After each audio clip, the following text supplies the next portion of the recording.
Hello friend, मैं doctor जय विजय study point में आपका स्वागत करता हूं। फ्रेंड्स, आज हम बात करेंगे एक महत्वपूर्ण टॉपिक अभिप्रेरणा। तो सबसे पहले जान लेते हैं अभिप्रेरणा का शाब्दिक अर्थ क्या होता है।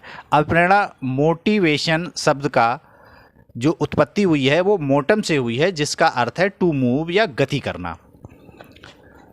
प्राणियों के जीवन में कोई भी रुचिपूर्ण कार्य बिना अभिप्रेरणा के नहीं हो सकता। हम किसी भी उत्तेजना को अभिप्रेरणा कह सकते हैं, ये मान लीजिए, जिसके कारण व्यक्ति कोई प्रतिक्रिया करता है। ग्रैंडसन ने इसे अपने शब्दों में इस प्रकार से व्यक्त करने का प्रयास किया है। एक कुशल अधिगम प्रभावशाली अभिप्रेरणा पर निर्भर करता है।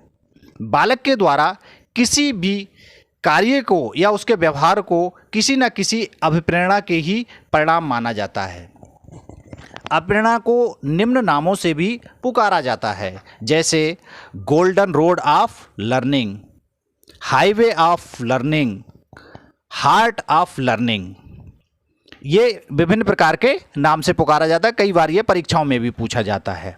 तो जो शक्ति व्यक्ति को कार्य करने हेतु विवश करती है उसे क्या कहते हैं? उसे मोटिव्स कहते हैं। जिस प्रकार मोटर गाड़ी में चलने के लिए या चलाने के लिए पेट्रोल की भूमिका होती है, वैसे ही हमारे जितने भी अभिप्रेरणात्मक व्यवहार होते हैं उनको एक दिशा प्रदान करने में जो है अभिप्रेरकों का योगदान होता है। व्यवहार में अभिप्रेरक जो होते हैं वो हमारे इसमें विशेष योगदान देते हैं। अब अभिप्रेरकों को दो भागों में विभाजित किया जा सकता है। एक प्राथमिक, जिन्हें हम प्राकृतिक भी बोलते हैं, और दूसरा होता है द्वितीयक, जिन्हें हम अप्राकृतिक बोलते हैं, यानी प्राइमरी या नेचुरल और सेकेंडरी या अक्वायर्ड। अब बात करते हैं इनकी परिभाषाओं पे। परिभाषाएं हैं, गुड ने कहा है कि अभिप्रेरणा क्रिया को आरंभ करने, जारी रखने तथा नियमित करने की प्रक्रिया है। स्किनर ने कहा है कि अभिप्रेरणा सीखने का राजमार्ग है।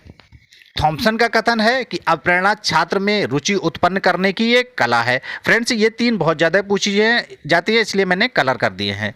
एंडरसन का कथन है कि अधिगम और प्रेरणा पाकर सर्वोत्तम ढंग से आगे बढ़ता है।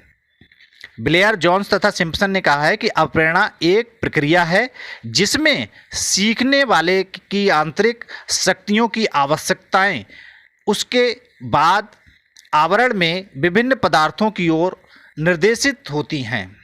वुडवर्थ का कथन है कि अभिप्रेरणा वह तात्कालिक बल है जो व्यवहार को ऊर्जा प्रदान करता है। मैकडूगल का कथन है कि अभिप्रेरणा बस शारीरिक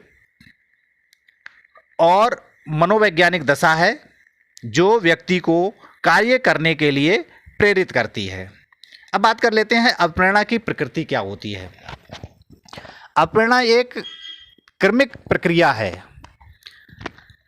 नंबर 2, अभिप्रेरणा आवश्यकता या प्रेरक से उत्पन्न होने वाली प्रक्रिया है।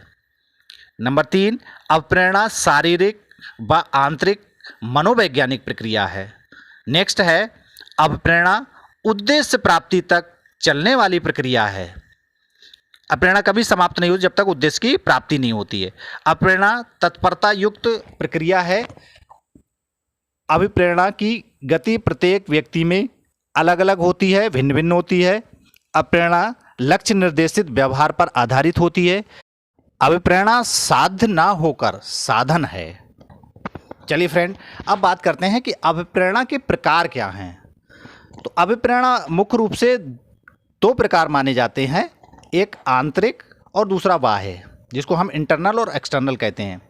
इसको प्राकृतिक या प्राथमिक भी नाम दिया जाता है। तो ऐसे में क्या है, ऐसी अभिप्रेरणा जिसका संबंध मूलभूत आवश्यकताओं से होता है, जैसे भूख, प्यास, नींद, सेक्स आदि। दूसरे शब्दों में, ऐसी अभिप्रेरणा जो व्यक्ति को स्वतः उत्पन्न होती है, इंटरनल पार्ट से, जिसमें जैसे मान लीजिए एक बच्चा तैयारी कर रहा है तो वो स्वयं मन से सोचे कि मुझे इस तैयारी में 80% मार्क्स लाने हैं या टॉप करना है, तो ये इंटरनल होगी। जबकि एक्सटर्नल क्या होता है, ये अभिप्रेरणा जन्मजात ना होकर के सीखी हुई होती है, जैसे प्रशंसा, निंदा, दंड, पुरस्कार, प्रतिद्वंद्विता आदि ऐसी हैं। ऐसी अभिप्रेरणा को दूसरे शब्दों में किसी अन्य व्यक्ति के द्वारा दी जाती है। जिस प्रकार से किसी बच्चे को उसके माता पिता या उसके शिक्षक जो हैं मोटिवेट करें कि आपको ऐसा करना चाहिए, तो ऐसी हम अभिप्रेरणा को क्या कहेंगे, द्वितीयक कहेंगे या एक्सटर्नल नाम देंगे। इंटरनल में खुद से प्रेरित होगा, एक्सटर्नल में वो दूसरे के द्वारा प्रेरित होगा। ठीक है, आगे बात करते हैं। कई बार इसका साइकिल जो है उसका क्रम पूछ लेता है कि साइकिल इसका जो है क्या होता है। मैं इसको एक ट्रिक के द्वारा आपको समझा दूंगा, आप आशा है कि आपको हमेशा याद रहेगी। जो अभिप्रेरणा है उसके साइकिल में 4 चीज़ें मेन मानी जाती हैं। सबसे पहला होता है नीड, दूसरा होता है ड्राइव, तीसरा होता है इंसेंटिव, चौथा होता है प्रेरक और लास्ट में होता है उसका गोल। देखिए, कोई भी आवश्यकता होती है, जैसे मान लीजिए किसी व्यक्ति को भूख लगी होगी तो उसके अंदर क्या होगा, भूख लगने पर उसको आवश्यकता किसकी होगी, भोजन की।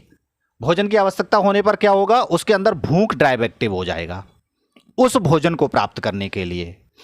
ठीक है, और अगर किसी को ज्ञान की भूख है, आवश्यकता है, तो उसके अंदर ड्राइव कौन सा होगा, सीखने वाला ड्राइव चालू होगा। मैंने यहाँ पर उदाहरण के लिए दोनों चीज़ें लगा दी हैं, एक खाने वाली भी लगा दी है और एक जो है ज्ञान वाली भी लगा दी है। तो हम बात करते हैं कि जब जो ड्राइव होगा वो क्या करेगा, वो हमें उस चीज़ के ओर आगे बढ़ने के लिए प्रेरित करेगा, आगे कुछ करने की कोशिश करेगा, ड्राइव करेगा, हमें चलाने की कोशिश करेगा, ड्राइव कर रहा होगा।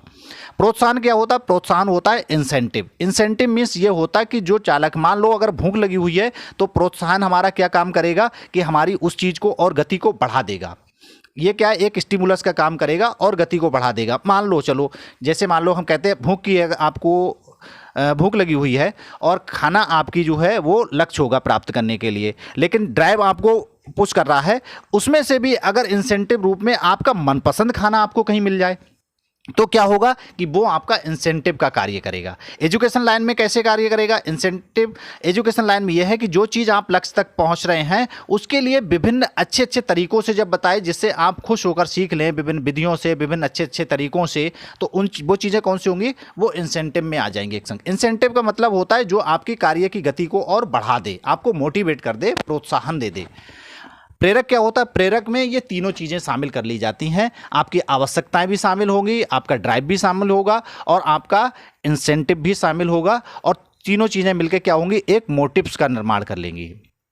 तो तीनों चीज़ों का योग क्या कहलाता है, मोटिव्स कहता है। मोटिव जो है वो हमें आगे बढ़ाने के लिए क्या करता है, प्रेरित कर देता है, किसकी ओर, लक्ष्य की ओर। और जब हमें लक्ष्य मिल जाता है तो समझ लीजिए हमारी जितने भी जो अभिप्रेरणा है उसका साइकिल पूरा हो जाता है। तो फ्रेंड्स, वीडियो लंबा ना हो इसलिए थोड़ा संक्षेप में करने का प्रयास किया है, और अगर चैनल पर नए हों तो सब्सक्राइब कर लीजिए, बेल आइकन को दबा दीजिए।